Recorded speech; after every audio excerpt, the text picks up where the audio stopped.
indicated that they would attend this live during the allotted time, but just in case there isn't a huge show out, this will be recorded. It'll be on YouTube, and those get up to like 30, 40 views. So, yes.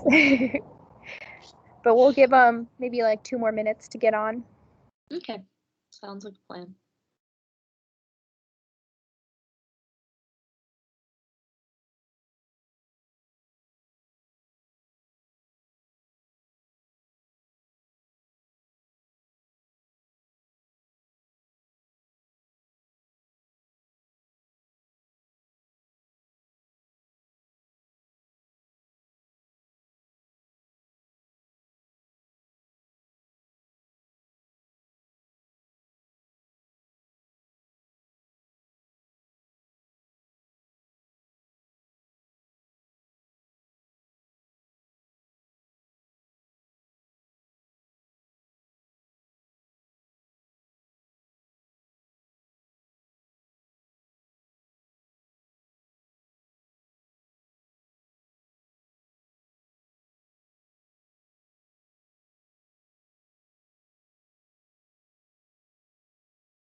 Maya, what do you think? Do you think it's a good time to get started? Yeah, I started. Perfect. So, Amina, thank you so much for being here live. I think I recognize your name for being there at the Gap Year workshop as well. Love that participation. If you have any questions throughout the presentation, Maya, do you want to wait at the end, or can she interrupt with questions? How do you want to do that? Yeah, I had time at the end to like open up to questions, but since you're the only one here, if you have questions throughout, feel free to, just like turn on your mic or throw it in the chat. I don't know if I can see the chat while we're going, but if I don't see it, you can just turn on your mic and let me know. Yeah, that sounds good. Awesome. So everyone who is watching this later, this is Maya. She is going to be one of our co-presidents for next year at MMOMP. She's done an awesome job, and we're really glad to have her on the leadership team. And part of her application to be co-president was by preparing this workshop for all of you. So without further ado, Maya, I'll let you go. Thanks so much. So I'm just going to go ahead and share my screen.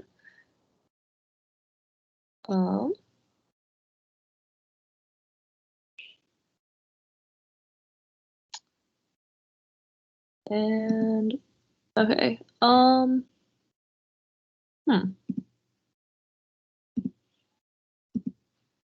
Okay. Are you guys seeing my screen? It's doing like a green screen thing, so I can see you and your screen. Okay. Okay. Hold on. This is, I don't know, this is a little different than the last time I tried to do this. So let me see if I can, do you know how to just share? Oh, okay. Wait, I think I got it. Perfect. So I can see your desktop, and I can see you like switching to the one that has the Casper exam. There you go. See the Casper exam right now? Yep. Okay, perfect. Technologically challenged. That is why I'm not IT manager. Okay, so thank you, AA.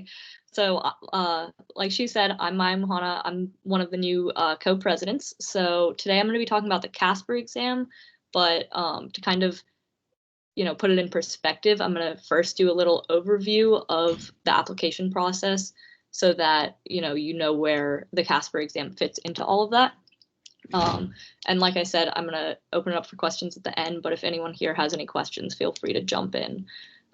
So this is just kind of an overview of like all 4 years or 5 or how many ever years before you apply to med school or before you get into med school. And so before you apply, this would be like your first 2 to 3 years of college, or if you're non-traditional, then any time before you apply. So what you want to focus on then is grades is like the primary thing that you want to start off with, because grades aren't everything, but they are important. So once you get that figured out and feel comfortable with your grades, then you want to start getting involved. So the main few things that you want to do that med schools are looking for is like volunteering.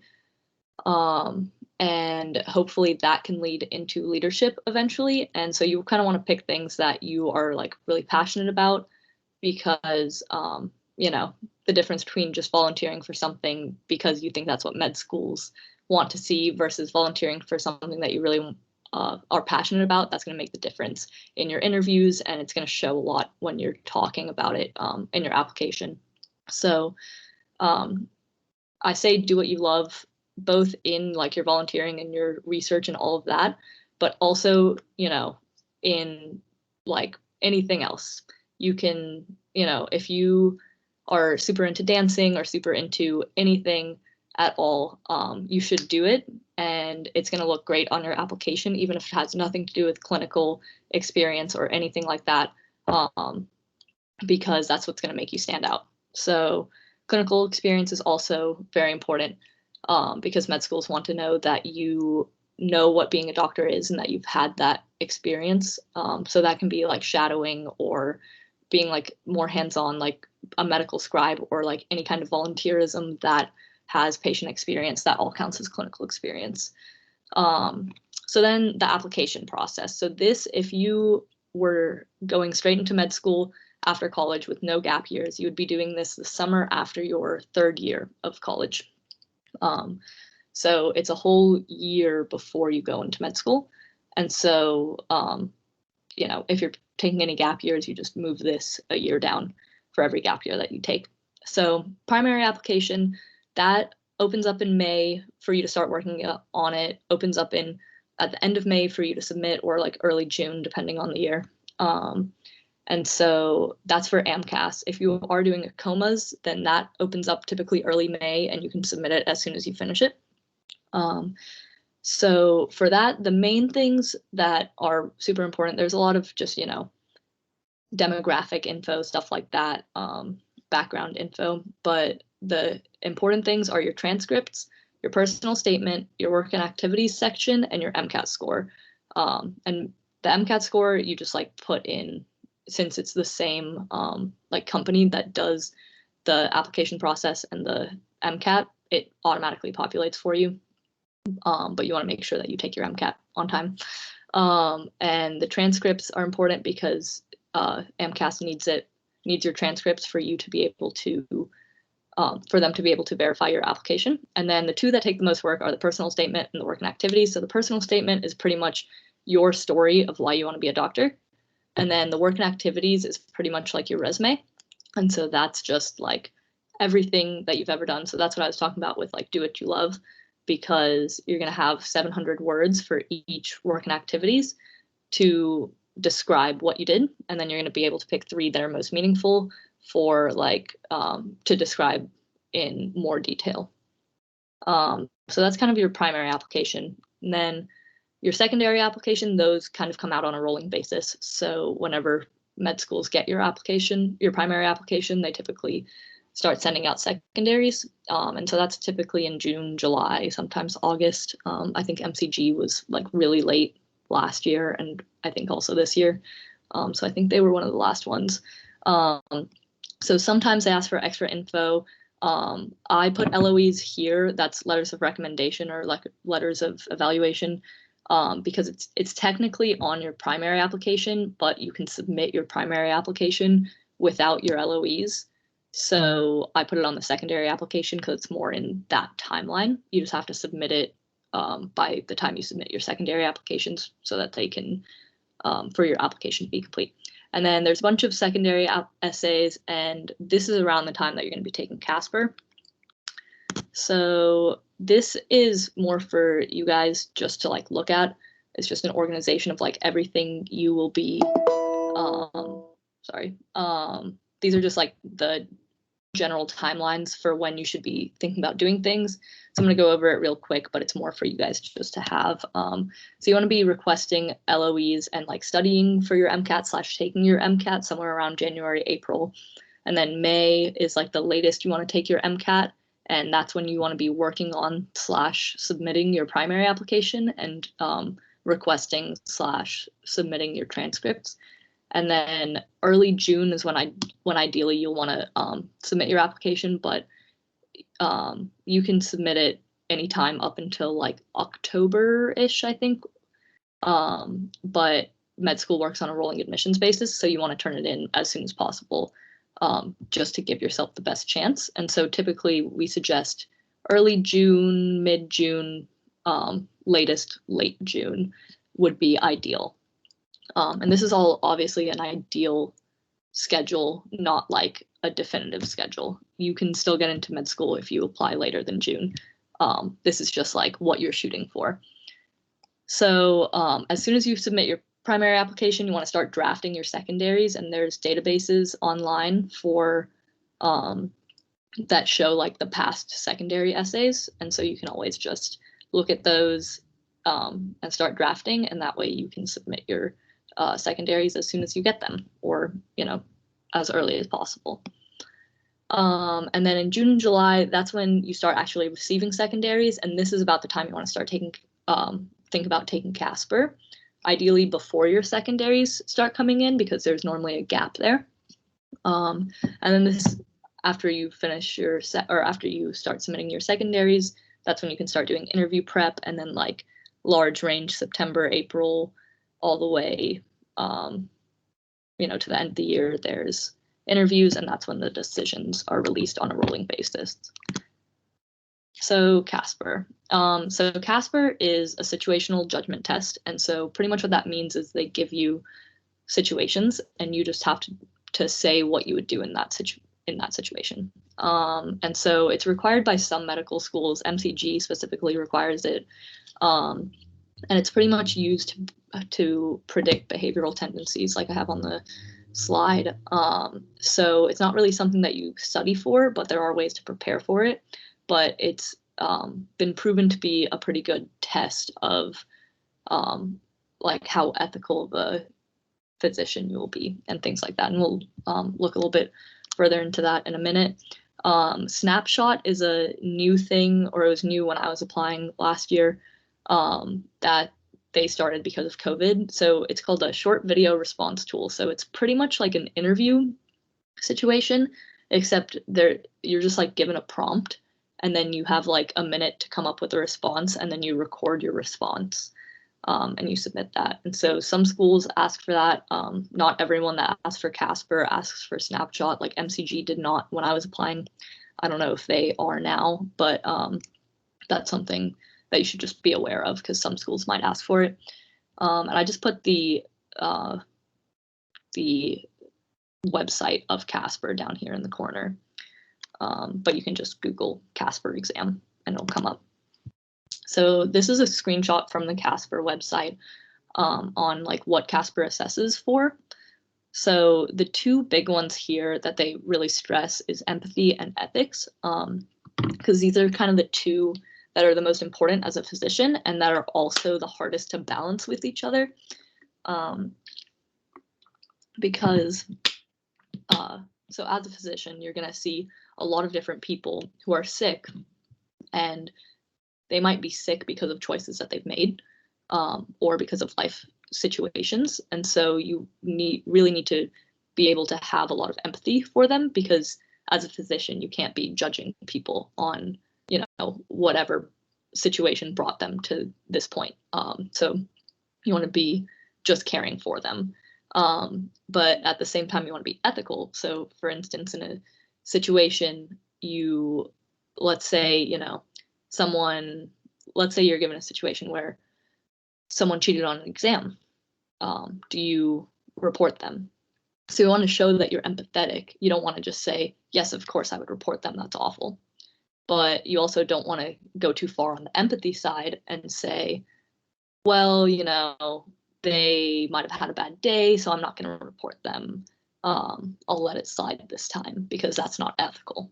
And as a physician, you need to be ethical because you're going to have a lot of power. You're going to have be able to write people prescriptions. You're going to have, you know, you're going to be like scheduling surgeries possibly. There's a lot of situations where you're going to need to be ethical. So the rest of these are also very important, but those are the two that they really stress because those are the things that can cause the most problems. You know, equity is very important, especially in this day and age. So, you know, I'll talk a little bit about resources that they have later, but Casper has like resources that you can like read up on these things to make sure that you're aware of like what the most like up-to-date information is on all of these things. So actually taking Casper, so there's 12 sections. There's like 8 video scenarios and 4 written scenarios, and then each of those scenarios or each of those sections has 3 open-ended questions that you just like type your answer to. It takes about 60 to 90 minutes depending on like if you take the breaks or if you take the full time. So it's 5 minutes per section is how much you get, and it like after the 5 minutes it automatically moves between the sections, and you get a 10-minute break if you want. You have to have a webcam because it's kind of like a, you know, lockdown browser. It is just making sure that you're following the rules, that no one else is in the room with you, and to prove that you are you have to have like your ID and stuff. And then in terms of preparing for Casper, there's a systems requirement check that like tests, because you take it on your computer at home. So it tests that your computer works and is like high enough speed, or like your internet is high enough speed for the exam. And I put an asterisk there because it also, the systems requirements check like includes a full length sample exam. So you can actually, that's like your practice exam for it. And then there's also like a few sample scenarios on their website that you can look at. I think they have like a couple video ones and a couple like written ones. And then they have a resources tab. And so there's a lot of stuff in there, but some of the stuff is really helpful for like understanding the different types of empathy and like, you know, how you need a balance and like what is ethical or like what is considered ethical by like the NIH and you know, different boards like that. So yeah, that's a super helpful tab that you can just like browse through in all your free time as pre-meds.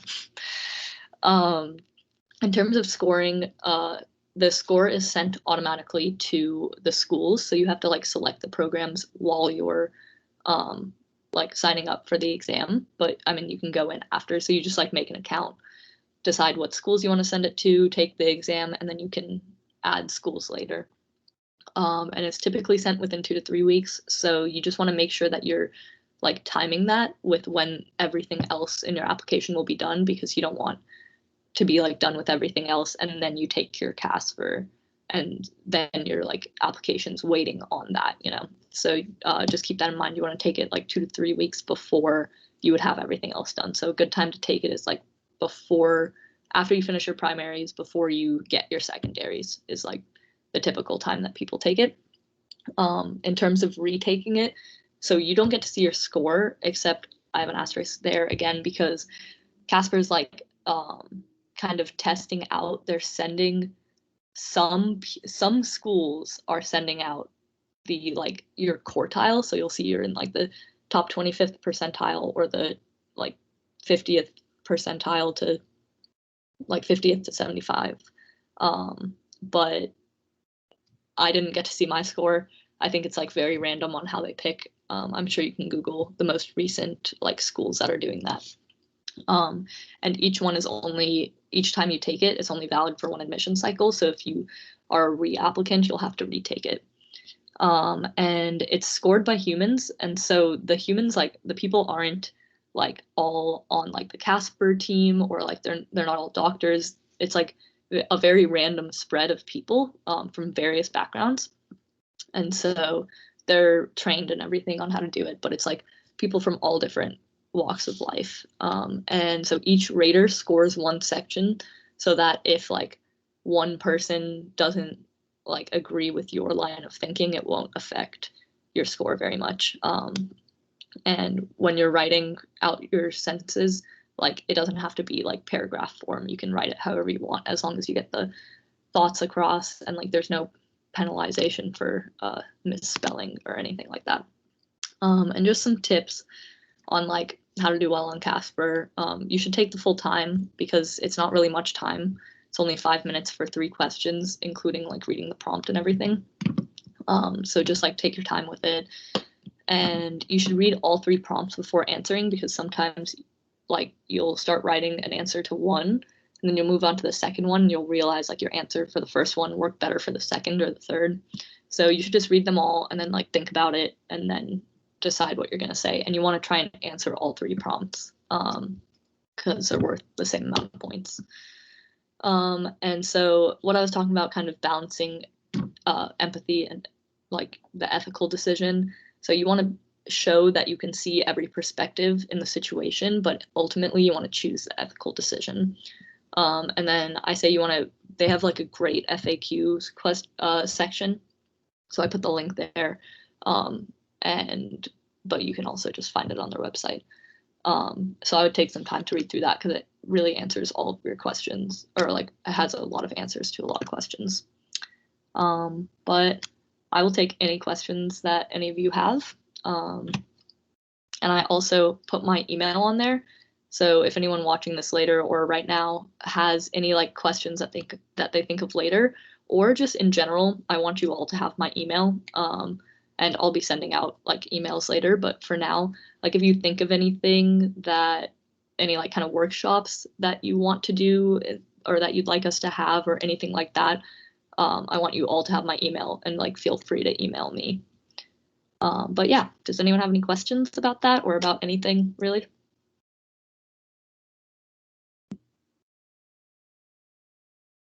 I had a question. Mm-hmm. When you were taking Casper, did you ever think that a class you took in undergrad, or any studying you did during your MCAT, maybe helped you out, like a sociology class or studying for psychology for the MCAT? Honestly, no. I don't think it was very like, it's not really like, I don't know, school based. It's more like, it's like very simple situations that are like just daily life. I did think that reading their like, specifically their resource that they have on empathy, there's like 3 types of empathy that they describe, and like they describe having to have like a balance between each of them. I thought that was really helpful, but specifically like undergrad classes or studying for the MCAT, I did not find that like super applicable to Casper. Does anyone else have any other questions?